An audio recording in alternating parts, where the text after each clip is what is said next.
La santé avec cet atelier de validation du plan stratégique pour la sécurité transfusionnelle au Gabon.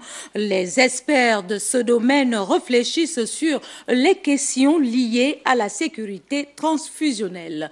Adeline Veyi, Tanguy Tsaka pour le reportage. On fait la validation du plan stratégique pour la sécurité transfusionnelle. L'objectif de cette validation a constitué la trame de cet atelier.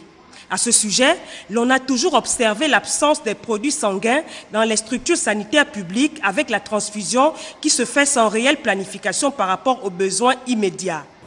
La qualité des produits sanguins mis à la disposition des patients est une exigence régionale de l'Organisation mondiale de la santé. Ce face à la recrudescence du VIH/SIDA en Afrique, cet outil qui est une préoccupation du gouvernement, transmise au Centre national de transfusion sanguine, nécessite d'être finalisé et validé techniquement par un plan stratégique en sécurité transfusionnelle. L'adoption de ce programme sanitaire par les experts vise à fournir aux patients des produits de qualité, défi majeur du gouvernement compte tenu de sa politique. La sécurisation du sang est impérative pour tous les peuples d'Afrique en général et du Gabon en particulier, et ce, pour plusieurs raisons parmi lesquelles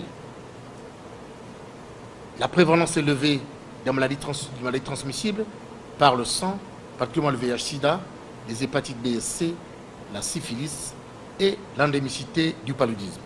Il en est de même la recrudescence des accidents de la voie publique. L'Organisation mondiale de la santé, l'OMS, s'est toujours impliquée dans la mise en œuvre des politiques sanitaires dans notre pays.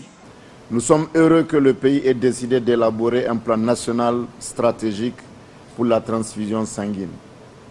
Il s'agit d'une suite logique dans le processus de planification stratégique capitale pour un pays.